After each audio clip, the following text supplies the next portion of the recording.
Arquitectura aduanera, comercio exterior desde sus cimientos. Lo prometido es deuda, amigos. Nos quedamos picados con la anterior conversación con el doctor Jorge Bittker, relacionada con el tema de la renegociación del NAFTA. Acompáñenme, amigos, a platicar con él.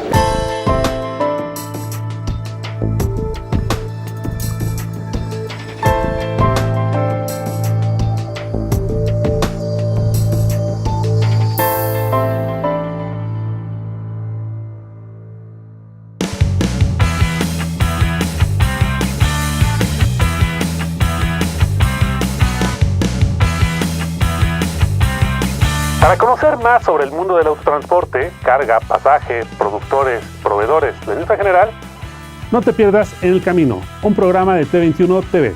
Te invitamos a consultar la programación en t21.com.mx, así como en las plataformas de Ustream y YouTube.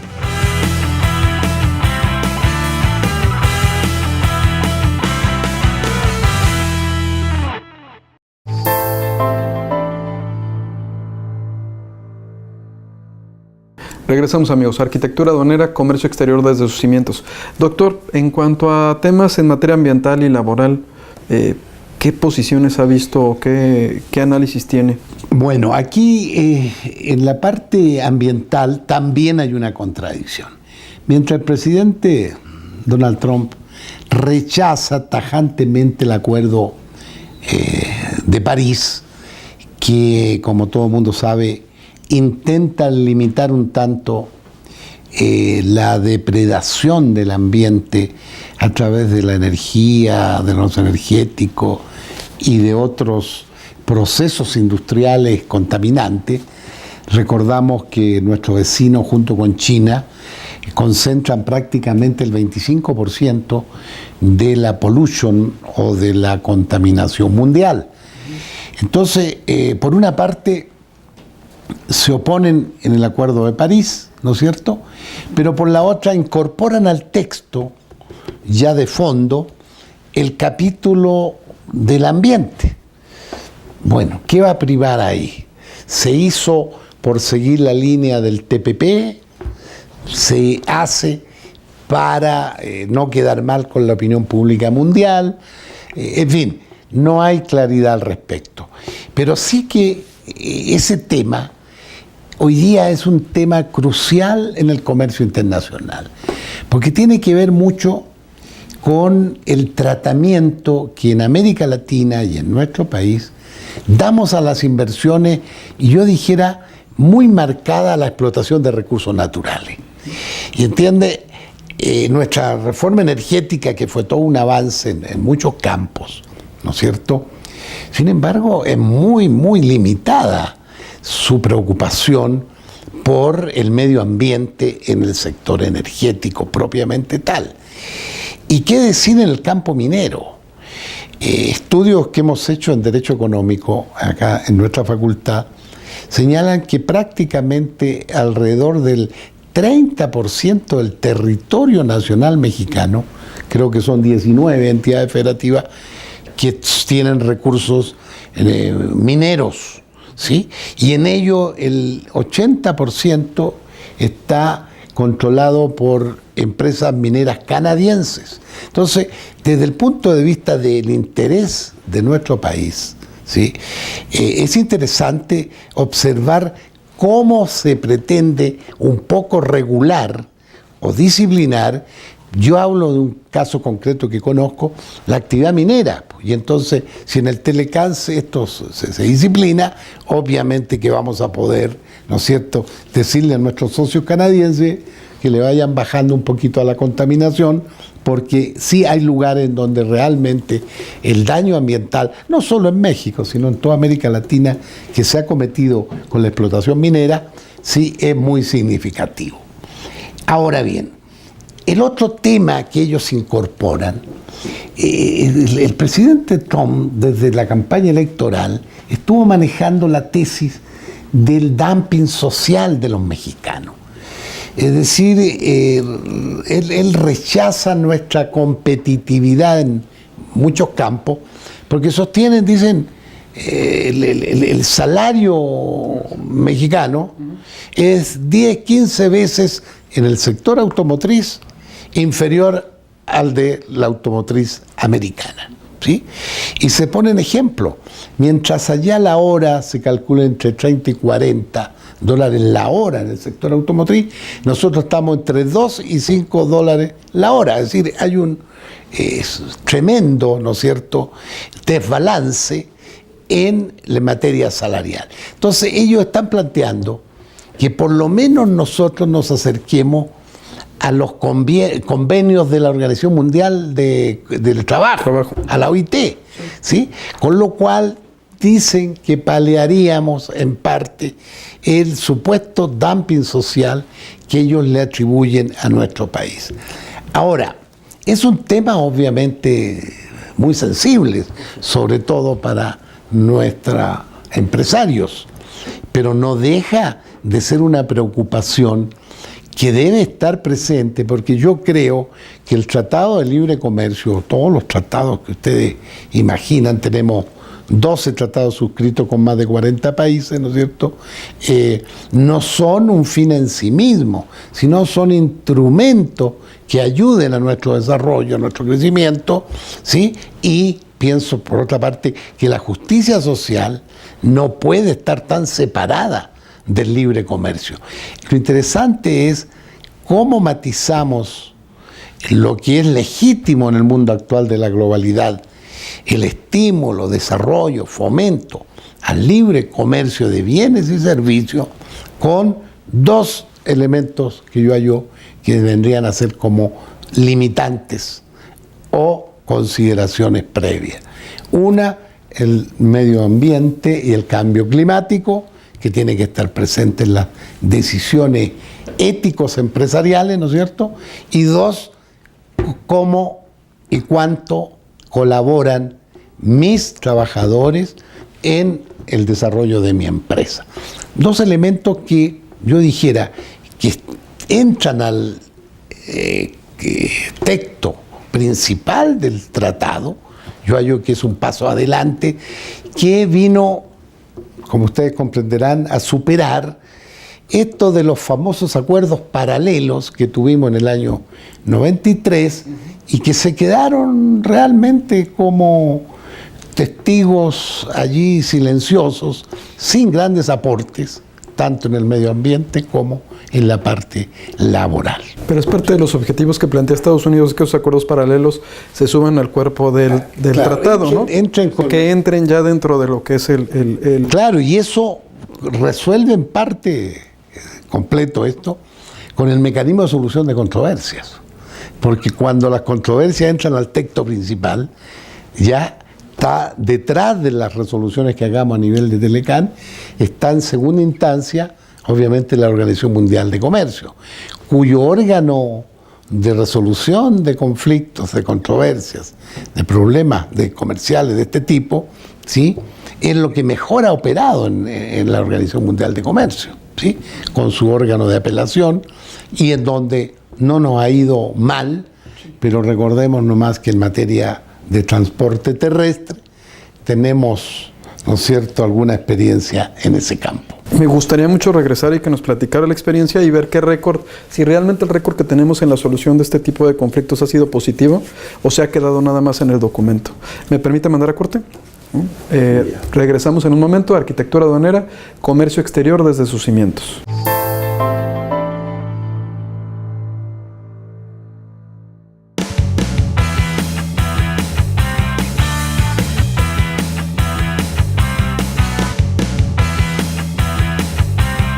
Para conocer más sobre el mundo del autotransporte, carga, pasaje, productores, proveedores, la industria general, no te pierdas En el Camino, un programa de T21 TV. Te invitamos a consultar la programación en t21.com.mx, así como en las plataformas de Ustream y YouTube.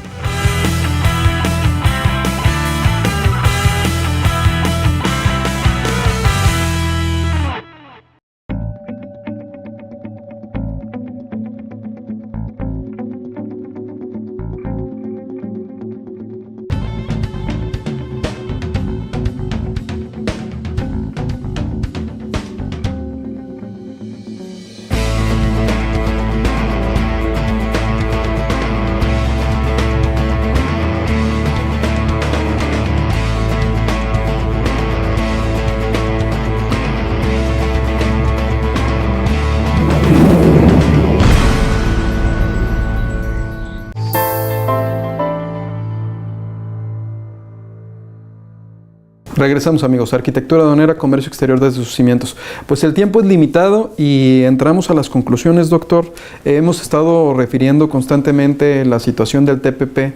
Sabemos que usted también estudió el TPP y todo el análisis que se hizo respecto a este tratado, pero ¿cree que fue un preámbulo? ¿Ya era una carta abierta? Esta publicación de los objetivos por parte de Estados Unidos, que ha sido muy abierta. El tema de la publicación de las barreras no arancelarias que tiene Estados Unidos con los demás países, que también es pública, ¿no? ¿Cree que estaba cantado?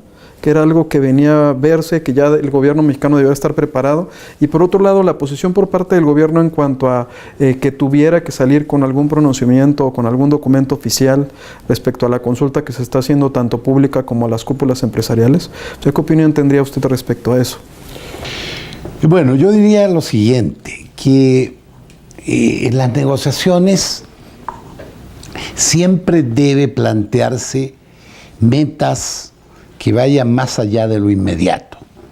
Entonces, yo pienso que en eso hemos estado muy cortos como país, porque se trabajaron más de 7 años en la, ¿qué diría? 40 o 50 puntos del TPP, ¿no es cierto? En lo cual trabajosamente se llegó ya a una posición más o menos definida de los 11 países, ¿no es cierto?, que proyectaban la vigencia del TPP. Y hay que decir, geopolíticamente, TPP se estructuró en otras palabras, para aislar a China. Eso no cabe la menor duda. Ya. Entonces, yo hallo que un primer planteamiento que yo diría, señores, el TPP constituye una carta de compromisos que México ha asumido con bastante seriedad por el tiempo que negociamos, y como se planteó en una forma de separar en Asia a un país X, si quiere lo nombramos, si no, no, ¿sí? Y como ahora sucede que se separó el país que más nos impulsó al libre comercio, yo pienso que como país podemos decir, bueno, mire, si el TPP podemos revivirlo, hagámoslo ahora con las potencias asiáticas, pues, como meta. Es un mensaje, decir, señores. Si usted cree que el Tratado de Libre Comercio es desventajoso, no le funciona, bueno, díganos, porque nosotros entonces recuperamos lo negociado en el TPP, ¿sí? Pero ahora nos vamos a negociar con Japón y con China para poder darle una salida a nuestro comercio exterior. De hecho, el embajador de China en México ya hizo pronunciamiento al respecto y estableció que China estaba abierta a suscribir un tratado, claro, por supuesto, ¿no? Bueno, pero eso hay que tomarlo. Estadista, ¿no? Es una visión estratégica. Eso hay que tomarlo como una posición, diría yo, así como Canadá, Estados Unidos, un elemento de gran meta. Sí. ¿Ya? Sí. Ponerlo en la mesa, para entrar ya al detalle que nos interesa punto por punto, capítulo por capítulo. ¿Me entiendes? Entonces, eso yo dijera que es un primer elemento a considerar, y por eso, como yo digo por ahí, estamos ansiosos de saber cómo vamos, qué nos proponemos en este Telecán, ¿sí? Vamos a superar, vamos, lo que yo digo, a aprovechar todavía oportunidades que el tratado tiene vigente en varios artículos que no le hemos sacado provecho. Eso es una vía, pero podría ser meta.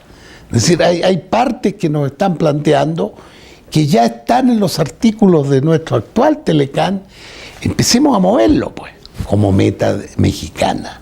¿Entiende? ¿En qué usted rechaza estos artículos? ¿Sí? Y luego nos abrimos a lo que se puede llamar los nuevos campos de oportunidad, en donde no hay problema. La energía regional, nos abrimos por la Constitución, en el servicio financiero, telecomunicaciones, comercio electrónico, ¿no es cierto?, lucha contra la corrupción. A ellos les interesa que limitemos la corrupción a efectos de las compras de gobierno, pues, porque ahí es donde sabemos que está la cantera de corrupción no necesariamente de los sectores privados, eso hay que reconocerlo, en fin. Entonces, yo dijera que como gran conclusión es recuperemos el TPP, miremos a Asia, África, Asia, Pacífico, ¿sí? Para ver qué recuperamos también del Telecán, si es que nuestros socios quieren. Invitar a Canadá a revivir al TPP puede ser otra estrategia, ¿entiendes? Con la idea de hacernos un poco más plural en el campo del comercio internacional, porque si vamos a estar viendo todas las reacciones que acuérdense que plantean de que quieren disminuir el déficit comercial. ¿Cómo se disminuye el déficit comercial?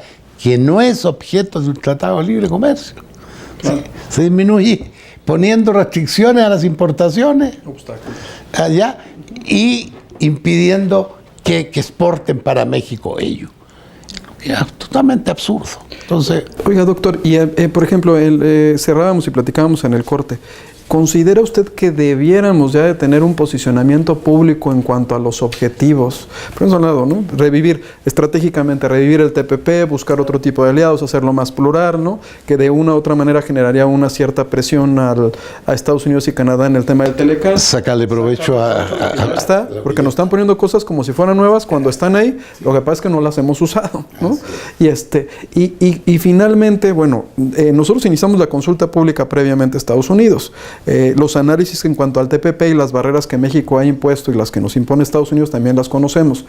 Debiera existir ya un posicionamiento con objetivo, con metas por parte del gobierno mexicano, ¿no? El cual pudiera ser en su caso complementado por parte de todos los ciudadanos, de los que realmente viven en la cancha del Telecán, de los que sufren el comercio exterior y lo viven. O sea, ¿tendría que existir eso? ¿O es una estrategia esperarnos hasta que se den las rondas de negociación y en su caso, pues que se pudiera convertir en un acuerdo de adhesión? O sea, puede ser, aunque lamentablemente el convenio de la cuota de azúcar obviamente fue un mal indicio de que tuvimos que aceptar todas las condiciones que pusieron ellos. Condiciones tan complicadas como tratar de que nuestros productores, procesadores de azúcar bajen su cuota de exportación, ¿ya? Cuestión que es una autolimitante que va en contra de todo el libre comercio, ¿sí? O sea, si por esa vía vamos a tener una actitud pasiva y no proactiva. Yo planteo que tenemos elementos con todo lo negociado en el TPP, ¿sí? Con esta invitación de China, con el tratado con Japón, que estamos avanzados, ¿ya? Hay elementos para decir, con la zona euro, que se está discutiendo allí un tratado también. Es decir, tenemos que ser proactivos en este campo y no esperar, yo dijera pasivamente, lo que nos quieran imponer, y que lo más triste sería que este tratado, en vez de ser un tratado negociado, se transforme lamentablemente en una especie de tratado de adhesión. Interesantísimo. Y ahora, le pediría nada más a ver si, por último, ¿no? Mira, si estuviéramos en una mesa, ¿no? Y le dijera 3 recomendaciones para los que están negociando el Telecán por parte de México. 3 o 4 tips o recomendaciones. Pero usted es un gran negociador, árbitro, ¿no? Es conocido su prestigio y los estudios que tiene. 3 o 4 puntos de negociación en cuanto a estrategia de negociación que pudiera darnos, pues nos servirían también para que todo el auditorio vea más allá de lo que del discurso que se está dando actualmente de manera oficial por parte de Estados Unidos y Canadá. No sé, pero las reglas de origen, que sería un tema que lo pusieron en la mesa, ya, que tiene que ver con que limitemos los componentes asiáticos y que integremos nuestros productos de exportación con más componentes regionales, llámense Canadá, Estados Unidos, y rechacemos un poco los componentes asiáticos. Es decir, ahí habría que ver sector por sector cómo le afecta. Se ha mencionado que las principales empresas que se han abierto en la frontera son asiáticas, sí. Usted platicaba, ¿Sí? Ya, eso sería, no sé, un tip. Dos, ¿qué hacemos con el sector agropecuario, que para mi juicio es el sector más sensible, porque por una parte tenemos datos de exportación de 6, 7, no creo que sean más de 10 productos agropecuarios que han logrado efectivamente aumentar sus ventas en el extranjero. Y lo más triste es que hasta ahí llega todo el éxito del sector agropecuario, pero se omite totalmente las tremendas importaciones de granos. Dependemos del arroz de fuera, ¿sí? Dependemos del frijol de fuera, dependemos del maíz, del trigo, del sorgo, la soya, los cárnicos, hasta los pollos. ¿Sí? Punto 1. ¿Aceptamos una práctica desleal tan evidente como son los subsidios que tienen? Porque en último término nuestros productores nacionales, los productores que menciono de granos, no compiten con otros productores americanos iguales. Compiten con la oficina del Tesoro de los Estados Unidos, porque ¿quién va a poder competir con los subsidios que reciben los productores de allá? ¿Entiendes? Ese sería un punto también a considerar. No sé, el punto del derecho de autor y la propiedad intelectual, que es un tema muy complicado, porque dos son los campos en donde nuestros vecinos ya, sepan ustedes que se han ido olvidando de las manufacturas, porque no pueden competir ni con China ni con Japón en el campo de las manufacturas. Entonces ellos se han propuesto, eso lo plantearon en el TPP, ¿sí?, ganar mercado en el campo de los servicios. Por eso que están felices con la liberación de servicios, software, los llamados bienes culturales en general. Bueno. Y dos, a través de los productos agropecuarios. Aumentar sus exportaciones de granos. Esos son los dos campos en que ellos dicen, sí, tenemos que ganar los mercados del mundo en estos dos campos. En los servicios tienen obviamente elementos para ello, por su tecnología tan avanzada. Pero en el campo, perdónenme, en el campo mucho por negligencia de nosotros mismos, es decir, estamos en la mejor de los mundos. Los alimentos los compramos subsidiados, ¿sí? Dos, los trabajadores que no les podemos dar trabajo aquí en el campo, se los mandamos a ellos. Es decir, el mejor de los mundos, pues. Como país, estamos comprando todo de los alimentos fundamentales de afuera, ¿sí? Entonces, ¿cómo compensamos? ¿Cómo, yo dijera, nivelamos que cuando hablemos del sector agropecuario veamos las dos caras de la moneda, pues? No nos quedemos con la cerveza, el tequila, los aguacates, las frutas, los rabanitos, bla, bla, bla. Pues, ¿qué tiene que ver con el arroz?